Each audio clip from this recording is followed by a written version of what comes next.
नमस्कार दोस्तों, मेरा नाम है रविकांत सैनी और आज हम पढ़ेंगे एम लक्ष्मीकांत की बुक भारत की राज्य व्यवस्था, जो कि इसका लेटेस्ट वर्जन है, छठा, जहाँ पर हम देखेंगे मूल कर्तव्य, जो कि संविधान के भाग 4 क में जोड़े गए हैं, जो कि 42वें संविधान संशोधन द्वारा 1976 में संविधान में इन्हें शामिल किया गया। इसमें देखेंगे जो कि एग्ज़ाम के पॉइंट ऑफ व्यू से क्या इम्पोर्टेंट है और क्या इम्पोर्टेंट नहीं है, उसी हिसाब से हम इसको नोट करते हुए चलेंगे। तो आइए देखते हैं भारत के संविधान में वर्णित मूल कर्तव्य, जो कि हर एग्ज़ाम के लिए इम्पोर्टेंट है, जैसे कि यूपीएससी, राज्य पीसीएस या फिर यूपीएसआई जैसे एग्जामों में इनको पूछा जाता है। तो आइए शुरू करते हैं।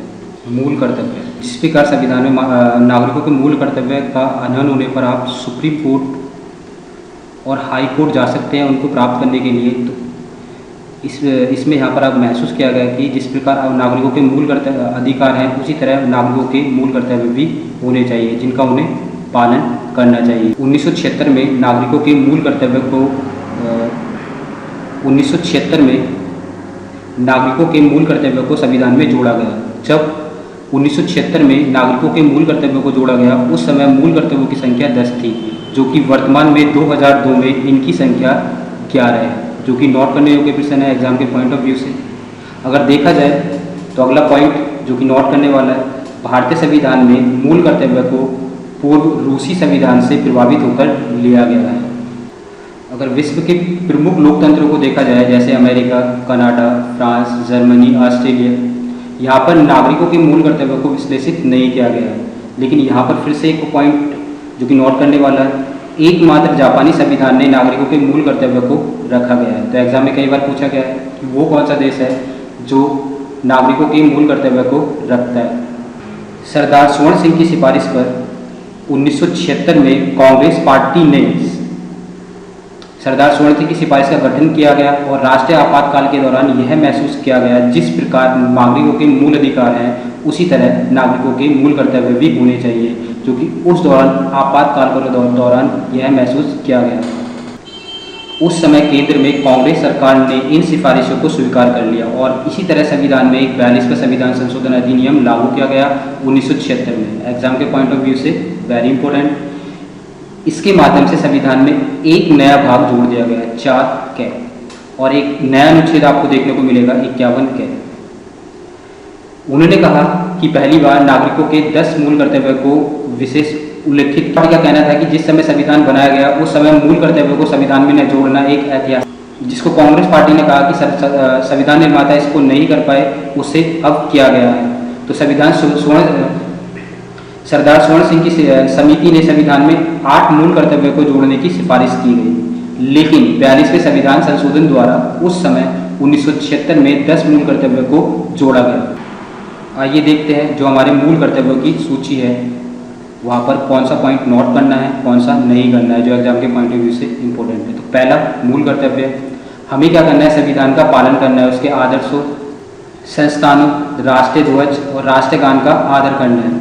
तो संविधान में मूल कर्तव्यों का उद्देश्य क्या है कि हमें राष्ट्रीय ध्वज का आदर करें, राष्ट्रगान का आदर करें और उनके जो आदर्श हैं उनको बनाए रखें। दूसरा पॉइंट जो नोट करने योग्य है, स्वतंत्रता के लिए हमारे राष्ट्रीय आंदोलन को प्रेरित करने वाले उच्च आदर्शों को हृदय में सजो कर रखना है, उनका पालन करना है। महात्मा गांधी, सुभाष चंद्र बोस, पंडित जवाहरलाल नेहरू, सरदार वल्लभ भाई पटेल, जो उनके द्वारा राष्ट्रीय आंदोलन में योगदान दिया गया है, उनके आदर्शों को हृदय में सजो के रखना है और उनका पालन करना है। तीसरा पॉइंट जो कि इम्पोर्टेंट है एग्जाम के पॉइंट ऑफ व्यू से, भारत की संप्रभुता, एकता, अखंडता की रक्षा करें, उसको अक्षुण्ण रखें। इससे कहने का मतलब है जो भाईचारा है उसको बनाए रखना है, उसकी अखंडता को बनाए रखना है, देश को एकजुट रखना है, ना कि धर्म के आधार पर, भाषा के आधार पर, संप्रदाय के आधार पर उसको प्रतिषेध करना है या फिर उसका पालन नहीं करना है। चौथा पॉइंट, देश की रक्षा करें और आह्वान किए जाने पर राष्ट्र की सेवा करें। इससे कहने का मतलब ये है कि आपात की स्थिति में या फिर युद्ध की स्थिति में हमेशा देश की सेवा के लिए तैयार रहिए। पांचवा पॉइंट, भारत के सभी लोगों में समरसता और समान भ्रातृत्व की भावना का निर्माण करें। धर्म, भाषा, प्रदेश या वर्ग आधारित सभी भेदभाव से परे रहें। धर्म के आधार पर कोई प्रतिषेध नहीं करना है, भाषा के आधार पर कोई पक्षपात नहीं करना है और वर्ग के आधार पर भेदभाव से परे रहना है और ऐसी प्रथाओं का त्याग करें जो स्त्रियों के सम्मान के विरुद्ध है। कहने का मतलब है कि स्त्रियों का सम्मान किया जाना चाहिए, ऐसी प्रथाओं का त्याग देना चाहिए जो स्त्री की सम्मान के विरुद्ध है। छठा पॉइंट, हमारी संस्कृति और गौरवशाली परंपरा का महत्व समझें और उसका परीक्षण करें। मतलब जो हमारे वेद हैं, ग्रंथ हैं, जो हमारी संस्कृति है, उसकी परंपरा का महत्व समझें और उसको परीक्षण करें।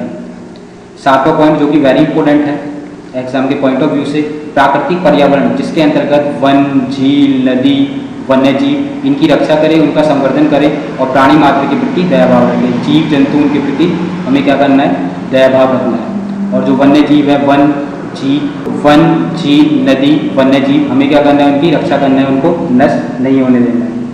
आठवां पॉइंट ये भी इंपॉर्टेंट है, इसको भी नोट कीजिएगा, वैज्ञानिक दृष्टिकोण, मानववाद और ज्ञान अर्जन का सुधार की भावना का विकास करें। हमेशा साइंटिफिक अप्रोच को अपनाएं, ना कि अंधविश्वास में विश्वास रखें। नौवां पॉइंट, सार्वजनिक संपत्ति की सुरक्षा करें और हिंसा से दूर रखें। सार्वजनिक संपत्ति मतलब जो गवर्नमेंट की प्रॉपर्टी है, जैसे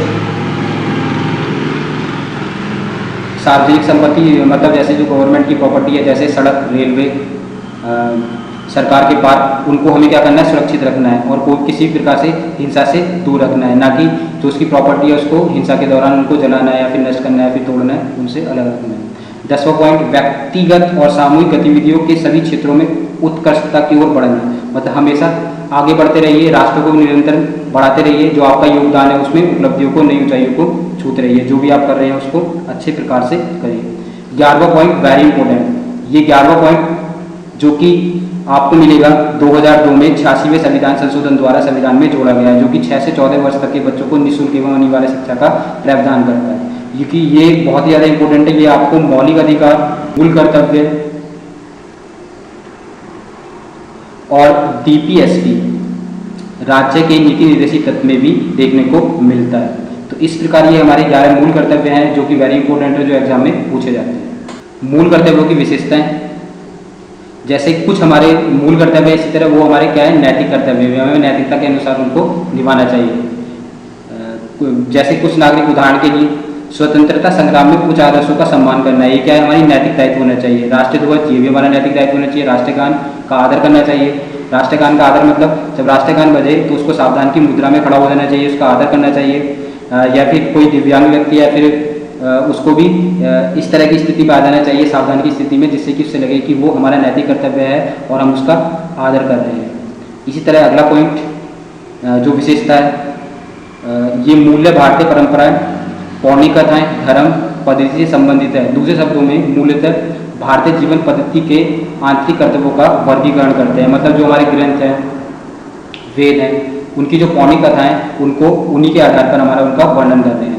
तीसरा पॉइंट, कुछ मूल अधिकार जो सभी के लिए हैं, यह वेरी इंपॉर्टेंट बनता है कि जो हमारे मौलिक अधिकार हैं, वो आपको भारतीय और विदेशी दोनों के लिए मिलेंगे, कुछ मौलिक अधिकार। लेकिन यहाँ पर जो आपके मूल कर्तव्य हैं केवल नागरिकों के लिए है, ना कि विदेशी के लिए। तो आपको नोट करना है कि मूल कर्तव्य केवल नागरिकों के लिए है, ना कि विदेशियों के लिए। इस प्रकार अगर हमारे मूल अधिकारों का उल्लंघन हो रहा है तो उसके लिए हम कहाँ जा सकते हैं, सुप्रीम कोर्ट और हाई कोर्ट, उनको पाने के लिए। लेकिन इसी तरह मूल कर्तव्य न्यायोचित नहीं है, आप उसको किसी भी सीधे न्यायालय में लेके नहीं जा सकते हैं। उनके हनन के खिलाफ कोई कानूनी कार्रवाई नहीं की जा सकती है। हाँ, लेकिन जरूरत पड़ने पर संसद उपयुक्त विधान द्वारा इनके क्रियान्वयन के लिए स्वतंत्र है। अगर आवश्यकता पड़ती है तो इनको संसद द्वारा न्यायोचित बनाया जा सकता है, लेकिन आवश्यकता पड़ने पर। लेकिन फिलहाल ये न्यायोचित नहीं है। इसी तरह यहाँ पर आपको देखने को मिलेगी मूल कर्तव्यों की कहीं आलोचना।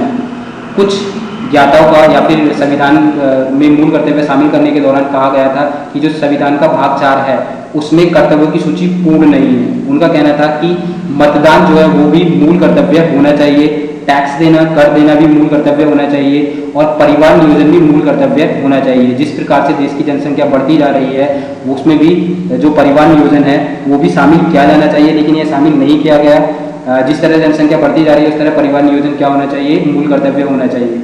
जो कि सरदार सरोवर सिंह की संस्तुति। इसमें कुछ कर्तव्य यहाँ पर दूसरा पॉइंट है जो यहाँ पर आलोचना देखने को मिलती है, कुछ कर्तव्य जो कि यहाँ पर अस्पष्ट हैं, बहुअर्थी हैं, आम व्यक्ति के लिए समझने में कठिन है। उदाहरण के लिए जैसे उच्च आदर्श, सामयिक संस्कृति, वैज्ञानिक दृष्टिकोण, ये कि जो कि हमारे आम नागरिक हैं उनको समझ नहीं आते हैं। 5वां पॉइंट, कुछ आलोचकों ने कहा है कि संविधान में भाग 4 में इनको शामिल करना मूल कर्तव्य के महत्व को कम करता है। इनका कहना था कि इनको ठीक मूल अधिकार के बाद भाग 3 में जोड़ा जाना चाहिए ताकि मूल अधिकारों के बराबर इनको रख सके। मूल कर्तव्यों का महत्व देखते हैं। इनका महत्व क्या है? पहला महत्व, नागरिकों को तब मूल कर्तव्य सचेतक के रूप में सेवा करते हैं जब वे अपने अधिकारों का प्रयोग करते हैं। सचेतक मतलब उनको जानकारी देते हैं कि हमारे मूल कर्तव्य क्या होने चाहिए। अपने देश, अपने समाज और अपने साथी नागरिकों के प्रति अपने मूल कर्तव्य से संबंधित सभी जानकारी रखना चाहिए। उनका कहने का मतलब ये है जो हमारे मूल कर्तव्य हैं उनको उनकी जानकारी होनी चाहिए, उनको निभाना चाहिए देश के प्रति, समाज के प्रति और सभी नागरिकों के प्रति। दूसरा जो महत्व है, मूल कर्तव्य राष्ट्र विरोधी एवं सम्मान विरोधी गतिविधि जैसे राष्ट्रीय ध्वज को जलाने, सार्वजनिक संपत्ति को नष्ट करने के खिलाफ चेतावनी के रूप में कार्य करते हैं। जो हमारे मूल कर्तव्य है उसमें कहा गया है कि राष्ट्रीय ध्वज को जलाना, सार्वजनिक संपत्ति को नष्ट करना, ये सब क्या है? हमारे मूल कर्तव्य के विरुद्ध है। हमें इनका सम्मान करना चाहिए, ना कि सार्वजनिक संपत्ति को जलाना चाहिए। राष्ट्रीय ध्वज को भी नहीं जलाना चाहिए, जो कि एक चेतावनी के खिलाफ चेतावनी की तरह कार्य करते हैं। तीसरा महत्व, मूल कर्तव्य नागरिकों को प्रेरणा स्रोत हैं, उनसे अनुशासन और प्रतिबद्धता को बढ़ाते हैं। मूल कर्तव्य जो कि हमें अनुशासित बने रहने के लिए और प्रतिबद्धता को बढ़ाने के लिए बनाए गए हैं। नागरिकों को केवल मूक दर्शक नहीं बल्कि राष्ट्रीय लक्ष्य की प्राप्ति के लिए भी सक्रिय भागीदारी रहनी चाहिए। मूल कर्तव्य हमेशा देश में एकता, अखंडता और भाईचारे को बनाए रखना चाहिए और शांति के प्रति हमेशा बने रहना चाहिए। मूल कर्तव्य अदालतों में विधि के संवैधानिक एवं उनके परीक्षण के संबंध में सहायता करते हैं। 1992 में सुप्रीम कोर्ट ने व्यवस्था की है कि किसी भी कानून को संवैधान की दृष्टि से व्याख्या में यदि अदालत को पता लगे कि मूल कर्तव्य संबंधित विधि में प्रश्न उठते हैं, जैसे कि अनुच्छेद 14 समता का अधिकार या फिर समानता का अधिकार, या फिर अनुच्छेद 19 जिसमें 6 स्वतंत्रता के संदर्भ में है, इन्हें तर्कसंगत माना गया है। इस प्रकार ऐसी विधि को असंवैधानिक से बचा जा सकता है। 5वां, मूल कर्तव्य विधि द्वारा लागू किए जाते हैं। इनमें से किसी के भी पूर्ण न होने पर, असफल रहने पर संसद उनसे उचित अर्थदंडीय सजा का प्रावधान कर सकता है। वैसे तो मूल कर्तव्य सजा न्यायोचित नहीं है, लेकिन संसद अगर संसद प्रावधान कर दे कि किसी भी मूल कर्तव्य को आप नहीं पालन करते हैं तो उसमें अर्थदंड या सजा का प्रावधान कर सकती है।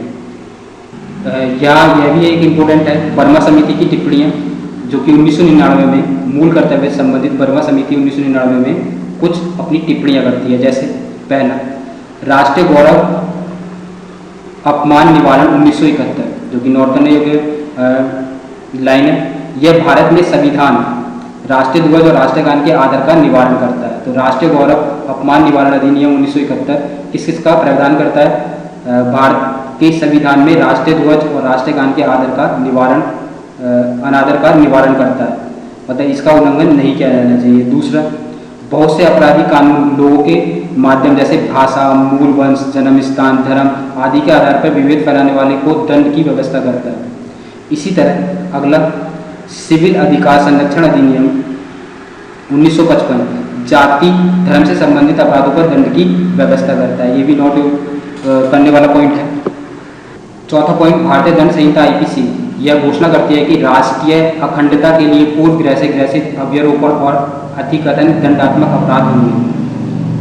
5वां पॉइंट, विधि विरुद्ध क्रियाकलाप निवारण अधिनियम 1976 किसी सांप्रदायिक संगठन के गैर कानूनी घोषित करने का व्यवस्था करती है। अगर कोई सांप्रदायिक संगठन है तो उसको गैर कानूनी घोषित कर दिया जाएगा। 6वां पॉइंट जो कि वेरी इंपॉर्टेंट है, लोक प्रतिनिधि अधिनियम 1951 भ्रष्टाचार में सम्मिलित धर्म के आधार पर मत मांगने, अगर कोई व्यक्ति या फिर कोई संसद सदस्य धर्म के आधार पर वोट मांगता है, धर्म, जाति या भाषा के आधार पर विभेद बढ़ाने वाले संसद सदस्यों एवं राज्य विधानमंडल के सदस्यों को अयोग्य घोषित कर दिया जाएगा। यदि कोई व्यक्ति धर्म के आधार पर वोट मांगता है, जाति के आधार पर या भाषा के आधार पर वोट मांगता है तो उसे अयोग्य घोषित करने की व्यवस्था की गई है। किसमें?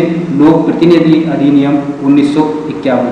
इसी तरह 7वां पॉइंट, वन्य जीव संरक्षण अधिनियम 1972 लुप्त प्राय प्रजातियां के व्यापार पर प्रतिबंध, मतलब जो प्रजातियां वन्य जीव जो कि विलुप्त होते जा रहे हैं उनके व्यापार पर प्रतिबंध की व्यवस्था करता है। जो 1972 है ये वन्य जीव संरक्षण अधिनियम, ये 1973 में बनाया गया है। याद रखिएगा 1973 में बनाया गया है, लेकिन 1972 के नाम से, जो कि इम्पोर्टेंट है।